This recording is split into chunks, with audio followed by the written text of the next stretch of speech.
All right, I better go. They're going to start this lock-up now, so thanks for that. Appreciate it. Okay, see you. Bye. Matthew Cranston. Thank you. Okay.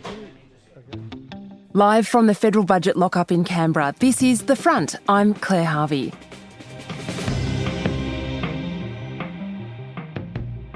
A tax cut for everyone at a cost of $17.1 billion over the next 5 years, working out at an extra $5 or $10 a week back in your pocket. That's the big surprise in Jim Chalmers' fourth federal budget, handed down in Canberra on Tuesday night. Chalmers and Prime Minister Anthony Albanese have cooked up a budget designed to return Labor to power and to make life as difficult as possible for Peter Dutton. This year we'll see a $27 billion deficit, and the budget won't be back in balance until 2035-2036, a year later than the government thought. There'll be $150 off every power bill by Christmas, and a reduced Medicare levy for 1 million low-income Australians, plus a giant war chest for the election campaign. The opposition has already said it won't support the tax cut, setting us up for a fiery election debate. Today on The Front, our experts sift through the spin for the bits you need to know. Physical budget papers are ready if you want to come this way. In the budget lock-up in Canberra, when journalists are sequestered in their press gallery offices to digest the federal budget papers, the atmosphere is a little bit school roll call. Greg Brown. Jeff Chalmers. Shanahan. And a little bit Christmas morning. Sarah Ison. David Pearl, PEARL. Rhiannon Down. Thank you. Cheers. Here's what it sounded like on Tuesday afternoon in the Australian's Canberra Bureau, as our political and economic specialists got amongst the goodies. Wrappings were being ripped off, eager hands searching for treats. Usually, just like Christmas, the kids have looked in the cupboard weeks ago, and there are no surprises left. Well, this year, the government managed to keep a very big secret. Well, it's a big surprise, but not much. But nobody had any idea this was coming? No. They've done a good job of keeping that a secret. They did. They have. Tonight, the government is proud to be delivering more tax relief. This will take the first tax rate down to its lowest level in more than half a century. These additional tax cuts are modest, but they will make a difference. But the issue is, how much is it going to cost? Hey, Jack, have you seen a costing for this tax cut yet? No, I haven't yet. Okay. And how much is left over to spend on the election? It's a tax cut which people will like, and it's also a wedge for Peter Dutton. Dennis Shanahan is the Australian's national editor, and Paul Kelly is the Australian's editor-at-large. Sad to say, this budget fails Australia's national challenges. It's a failure in terms of fiscal accountability, structural policy, productivity requirements, and strategic imperatives. Are the tax cuts a mistake? No, I don't think the tax cuts are a mistake. They're very cute. Perhaps they're the smallest tax cuts in tax cut history as a proportion of GDP.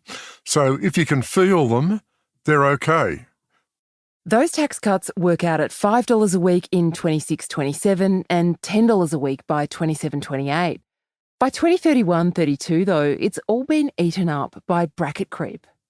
But we need serious tax reform. We've got spending at higher levels for the entire decade, and we're going to have to finance that through a higher tax, and that's going to need tax reform. In tactical terms, it's a budget for an election. Inflation's going down, the economy's picking up, interest rates are falling. Jim Chalmers wants to run on the economy. I think he's going to have a reasonable brief to do that. I think it's astute in terms of an election budget, and I think it is very disappointing in terms of a long-run budget for the national interest. As our experts try to work out what's what in the budget papers, we talk to our colleagues and editors around the country. Look, it's just a huge election theme. Rank populism, fiscal irresponsibility, writ large. a bit of a positive message on where the economy is going, but essentially this is a budget to win an election and nothing else.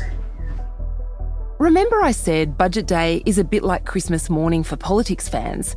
We knew what was under the tree because, as is traditional, the government pre-released bits and pieces before Budget Day. We knew about $150 in energy bill relief. We knew about increased support for home buyers and that the government would bring forward $1 billion in defence spending, way less than the US wanted us to grow military spending. We knew there'd be $8.5 billion to increase bulk billing rates and grow the health workforce. Gross debt will hit $940 billion this financial year, $177 billion lower than what we inherited. Matthew Cranston is the Australian's economics correspondent. To go from a $12 billion surplus to a $27 billion deficit within a matter of 2 years is quite extraordinary. There was clearly an opportunity for them to be on a better footing. And with there not being a crisis like COVID or GFC, you thought they would be in a much better position by now and not to have such a dramatic turnaround. In fact, you'd say that some economists would think that you've got to try and hold your surplus a bit more for when there is a crisis and you have a bit more dry powder for things. One figure that got ears pricked up in our budget lockup was the Medicare levy. But it turns out the government's not quite as magnanimous as they're making out. The budget says the government will increase the threshold by 4.7%, backdated to the 1st of July 2024. Here's our reporter, Sarah Eisen. That's not nothing, that's nearly 5%, and that jumped out to me, both because of the figure itself, but the fact that it was like par 4 on the big glossy fact sheet on how they're helping Australians with cost of living. So it seemed like more people won't have to pay this levy, and the government has been really intentional about that and raised the threshold manually is how it seemed. But what you wanted to know is, would this have happened anyway as inflation increases? That's right. And I wondered why I hadn't heard of this sort of measure before. It sounded really big and brand new. So I wanted to ask the Treasurer if this was tied to CPI or inflation, if it would have increased anyway, as you said, and he kind of bristled at that. It requires a government decision. It's not indexed. But it's every year. Not necessarily. It's a government decision. It's within the government's range of decisions that they can take, and so what we're doing there. But then I asked Treasury officials, and they said, look, this payment does increase every single year. Now, it might not be automatic. You might need a government official or minister to actually press the button, so to speak, but there's never been a year this hasn't happened. The only year that sticks out as being different is one year when CPI went backwards. This is not new. This is very much in line with what we expect, and it was sold quite differently by the government on Budget Day.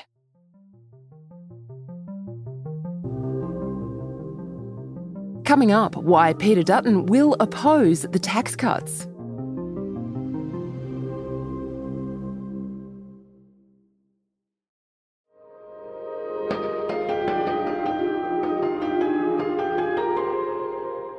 Why does Dennis always look surprised to see us on Budget Day? Sorry. Jim Chalmers came swinging through the Australian's office on Tuesday afternoon to talk up his budget. So this is a very responsible budget, very, very responsible budget. It's got elements of budget repair, economic reform and cost of living relief. It ticks all three boxes, just like the first three budgets. Can I just ask But are you being too optimistic? Well, first of all, I've known you for more than half my life, Dennis, and you know that I'm an optimistic fella. I'm an optimistic fella, as are you, I believe. The budget will come back to balance in 2035, a decade away. I think this is the real downside of the budget. Jim Chalmers talking all the time about us turning the corner, a soft landing. My concern is that when we turn the corner, we're actually going to have the repo men, the debt collectors, the Trump thugs, all ready there to take a chunk out of what is the economy, either through tariffs and when that debt has to be paid. Jim Chalmers runs the danger of being mugged by reality. Dennis Shanahan is the Australian's national editor. Dennis, were we surprised by the tax cut? Yes, we were. It was a success from Jim Chalmers. He kept very tight about it. Obviously, you've got to vote in Anthony Albanese to actually get that agenda. We're not going to get it legislated this week, and so it's an election promise, and it's one that will rely on Jim Chalmers producing a fifth budget. On Tuesday night, Angus Taylor of the Coalition said the opposition would oppose the tax cuts. Taylor called them a cruel hoax and said the Coalition wouldn't support them. David Pearl is a writer with The Australian. David, what's your take? My take on the budget? Deeply cynical. I just can't get over the contrast between the Trump revolution we're seeing in Washington, which is literally upending the global security and trade orders, and we have a government in Australia and sadly an opposition also just pretending that the world hasn't changed. It's wonderful to give cost of living support to people, and at least the income tax cuts are targeted, but sadly all of this cost of living support will be fueling inflation. Rather than focus support on low income people, every millionaire is getting the same energy relief. By not targeting it, they're actually bringing down headline inflation. So it's a bit of a ruse, and it's providing totally untargeted relief that will have to be taken away soon, and that's just going to double people's pain. Jim Chalmers, throughout his public career, has rejected the idea of spending restraint. He seems to believe that more spending generates growth and higher living standards. Paul Keating, his hero, argued the exact opposite for many years, that yes, you have spending where it's needed, targeted, means tested, but the best insurance policy for the broad middle class is a successful growing economy with government setting the rules but getting out of the way.